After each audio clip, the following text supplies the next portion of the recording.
name is Daniel Glenn, and I am here with Coach Finger.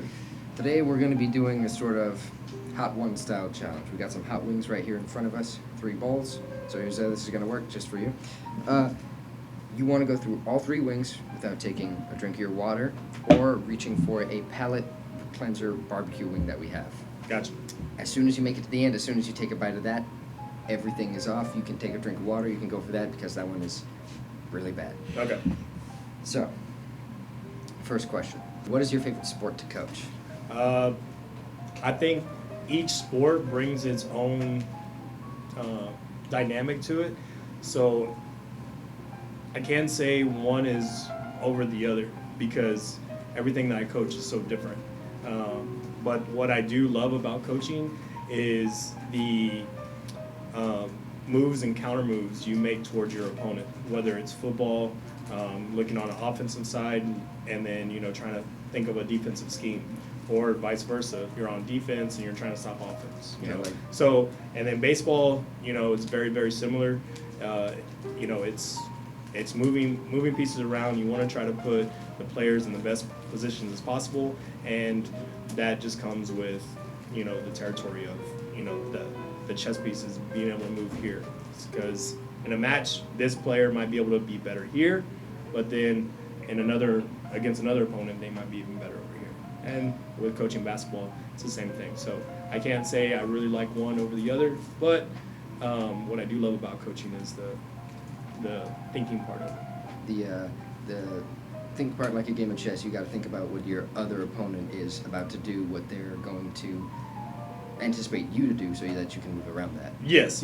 And so, whenever you're playing a game like with strategy and everything, you're always thinking 3 steps ahead, 4 steps ahead. And so that's the big difference. Like, even when you play checkers, it's whenever I look at it as like, okay, how am I going to get to that piece, but that's about 3 to 4 pieces away. So that's the way I think about things. I'm trying to think about 3-4 steps ahead. Since we got that first easy question down, why don't we take a bite of our first wing? All right, good deal. Cheers. Cheers.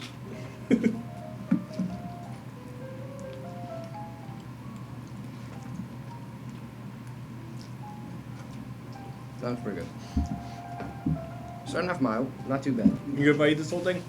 I ate it. You can go for it. I'm talking about those strategic games, chess, checkers, and how all that plays into your sports. What is your favorite coaching style when it comes to those sports? Like, how do you like to coach your kids when it comes to those? I like being able to coach them through a discipline aspect of holding accountability. And so I really try to hold the players accountable for what they are doing. It's easy to, come up with a bunch of techniques and be like, okay, do it like this. Or we're going to do this drill. We're going to do that drill. That's fine, but if the player isn't doing it the right way, then it's just lost time. So if I see, a particular player yes, they're doing the drill correctly, but they're not doing it the right way, I have to stop and I have to correct them, because at the end, that player isn't going to get better. And we want the players to be better, and so in turn, it helps out the team in the long run. So through a disciplinary action, I like to have that kind of coaching style. All right, got it. And the third question, also relating to coaching, how did you get into coaching in the first place? Well, it's kind of an interesting story of how I ended up here. I've always been around coaching. I've always been around sports. My entire life growing up, I was sports year-round, but it changed. I was never in one sport year-round. I was in probably 4 different sports throughout the entire year. I was going to school and to pursue teaching and coaching. I ended up getting sidetracked from that, and I started waiting tables. And I wanted to just make money. I wanted didn't want to finish off my degree. I was just wanting to go get money. I ended up becoming a manager for a landscape company. Really great position for me. I got put on salary, I was 40 hours a week, and I probably only worked about 32. But I still got paid for the 40. Because what I learned was if you are able to get everything done efficiently, you can go home and you can still get paid for it. That's what I figured out by doing it that way. So learning how to work efficient was a big part of that part of my life. I always had friends, family members saying, "Hey, I need you in the coaching field. I need you to become a coach with me. I need you there. I need you there." And so finally, I was watching a game back at my hometown in Hondo, and I was looking at the football and why they're doing this, why are they doing that, and then I would go to my niece's softball game, and I'd see the coach doing things that I didn't understand why they were doing, and I had an epiphany right then and there. I was like, why do you get to judge somebody else whenever you haven't taken the time to go finish off your degree and put yourself in a position where you can make those changes, or you can be that coach? And so right then I knew, like, I need to put myself into action. And so I went, got my degree, finished off, and then now I'm in the coaching field and I love it. And I've been doing it for 4 years now, and I feel like I've never worked a day in my life. So it seems like it took a little while for you to find that passion, but it seems like you found it in the end. And talking about that efficiency, from watching some of the football games and even some of the baseball games, it seems like you try to teach your players the same efficiency that you found out earlier in your life. And I do. I really try to do that, and that's the one thing I hope, whenever, players come back to, come reach out to me, like after their playing days, and they have positive things to say. I always say, for me, I never know if I'm a good coach. I'm never gonna know that. It's my colleagues and the players that I've coached. They're the ones that eventually are gonna tell me whether or not. I never want to be satisfied thinking like, oh yeah, I know everything. No, I don't know everything. And no, I don't know if I'm a good coach. Maybe my coaching style isn't right. Maybe it is right. Who knows? The ones that are gonna tell me are the players that play for me. Later in life, when they find out how those coaching styles worked out for them, they can give some feedback to you. All right. Talking about your hometown of Hondo, not to start any drama or anything, but how does it feel when you, sometimes during baseball or football, how does it feel when you play against them? My biggest thing is I want to beat them. I don't care. I don't like losing.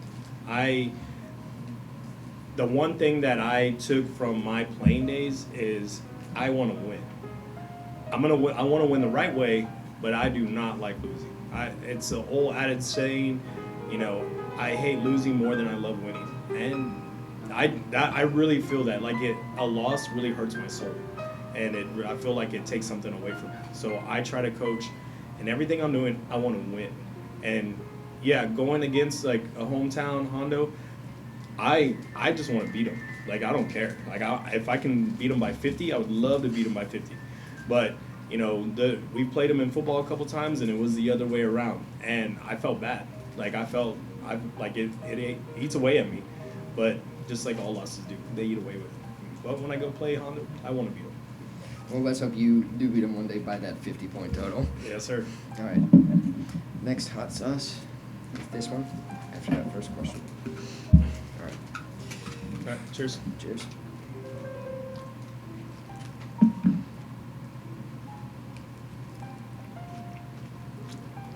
A lot of vinegar in this one. Oh yeah.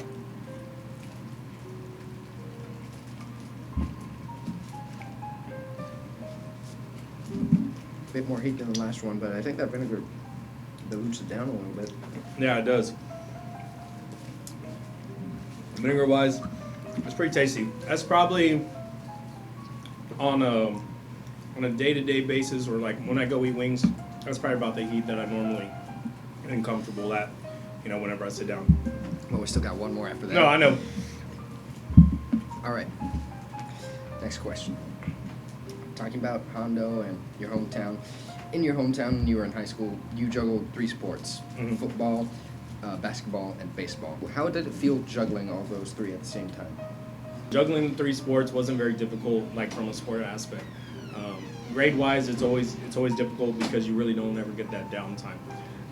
And that's why we really try to preach to these athletes, stay on top of your grades, stay on top of your grades. I'll say that with the assignments are given out for a longer stretches of time, where back then you didn't get it done, it's a 0. It's good for, players and students to be able to stay, life happens and everything, have time to get your grades in.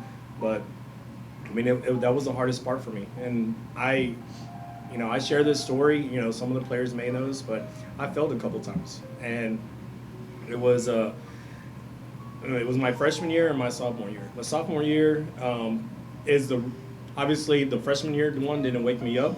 And so the sophomore one was the one that woke me up, because I was a starter in baseball on varsity. And all of a sudden that got taken away from me. And right then and there, like, it clicked, like, I'm replaceable. I'm replaceable at any point in time. Even though I know I'm the better player, it's the best ability is availability. And I wasn't available. So try to transition that into the message I try to give to our athletes. That saying, the best ability is availability. I've never heard that one before, but that's a good one. Yeah. Because everybody, no matter what field they're in, there's always a runner-up. They, like you said, you knew you were the better player, but a runner-up can take your spot and perform just as, or just a bit worse than you can. But it's all about whoever can be there. Exactly.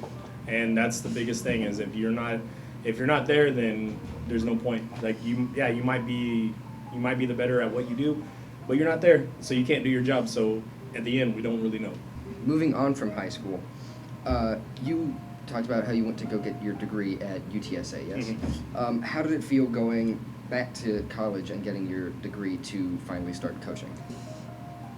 It was going back to school was really important, and it felt really good.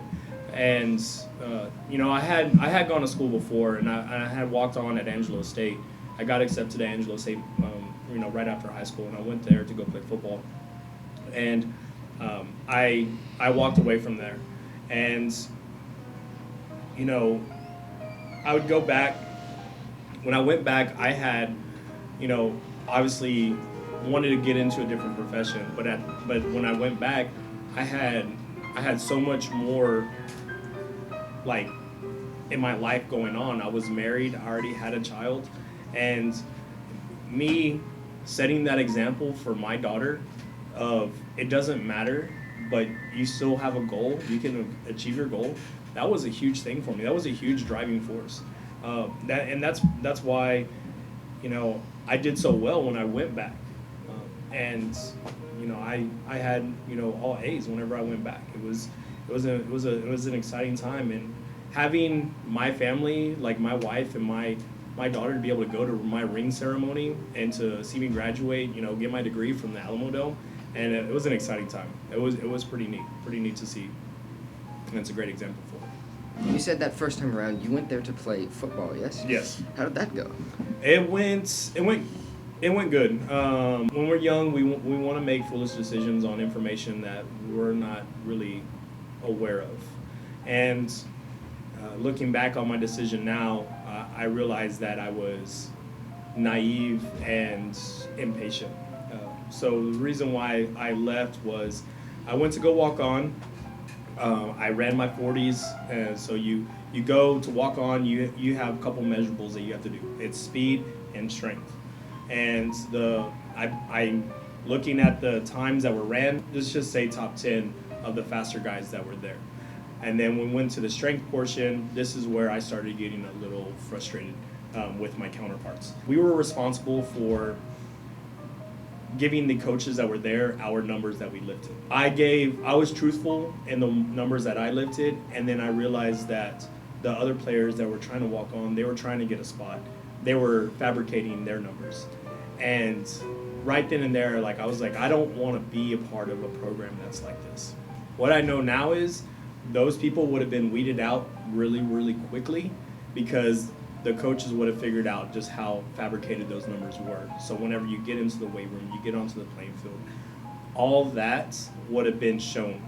But I was 18, 19, naive, I was foolish, and you learn from it and you move on. You said discipline's a big thing for you, and having the discipline to be truthful about it and not lie to your coaches that are going to see you in action and see if you are capable of doing what you say you are capable of doing. That seems like it was a very honorable thing to do. Now that you're back in coaching, or now that you have started coaching for how long? This is going to be my 4th year. 4th year? Yes. At Pearsall or At coaching? Pearsall in general. Got it. And Pearsall and coaching in general. I mean, I've like in an official setting, done some coaching, for Little League and stuff like that, but that's separate. Got it. So now that you're back here, we asked a couple of the other coaches what their favorite sports teams were, and obviously one of their answers was Mavericks. But looking past that, in any sport, football, basketball, baseball, what is your favorite sport favorite team out of all of them? Can I give you one for each sport? Would that be okay? That'd be okay. All right, so for football, I'm going to go with Houston Texans. The reason why I chose Houston Texans is because when I grew up, I was a Houston Oilers fan. They moved to, Tennessee, but then now that Houston has a team, I root for them. I'm going to go for my roots. It's kind of, I'm a little bit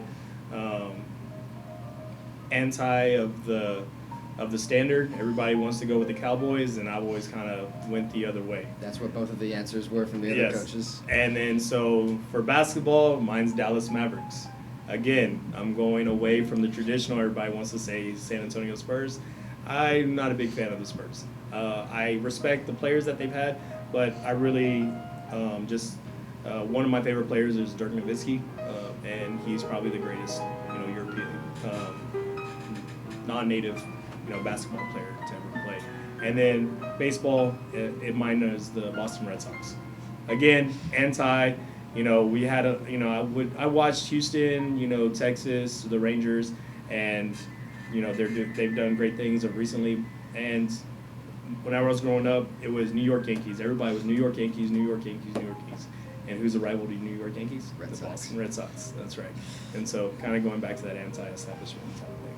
You might get some hate for that last one. The Red Sox fans, they're hated by a lot of people, but New York fans are something else. Yeah. I mean, it comes with the territory, and especially whenever, the last few years, like those two teams that football and baseball wise, they've had some down years. So I get a lot of flack for it, but it's okay. I'm good.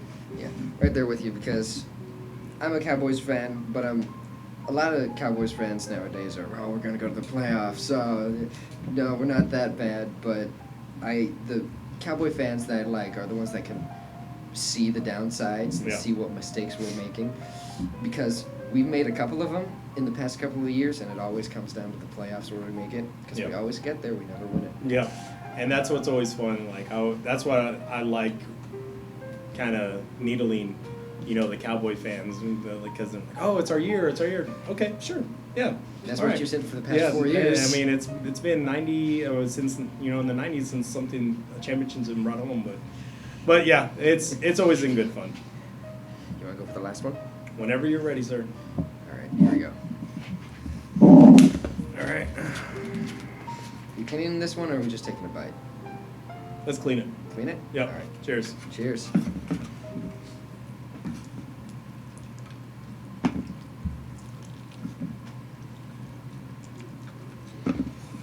All right. My name is Daniel Glenn. This has been Coach Finger of Pearsall High School. Oh, wow. Thank you for joining us. Go Mavs. Go Mavs. You all right, Coach? I'm good. Good. I'm not. Yeah. You sure you're okay? I see a little... Oh, yeah. I mean, I can feel it. The sinuses. I can see it. I can feel the sweat starting to come down. Yeah? Starting to build a little bit. You're doing better than I am. How many times have you done this one? There we go. There it's coming. And it's coming. Oh, God. I gotta go to the trash can. Yeah. Oh, yeah. There it is. Good. Oh, yeah. Here it is. Your finger. Cheers. Oh,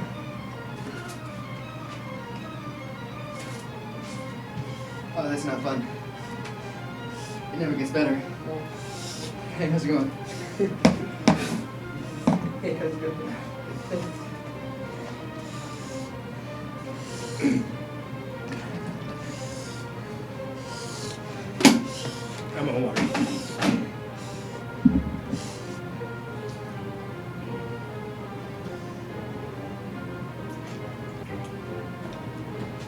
Worst part is it's at the back of my throat. Can't get it out from there. Somebody's been trying. Oh, that's here? Don't wipe your eyes. Don't wipe your eyes.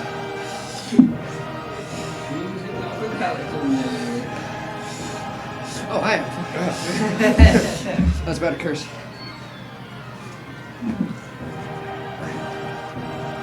Good job. Good job to you. You seem to be doing a lot better. Yeah. Coach Hernandez said you would eat the wing and the wing.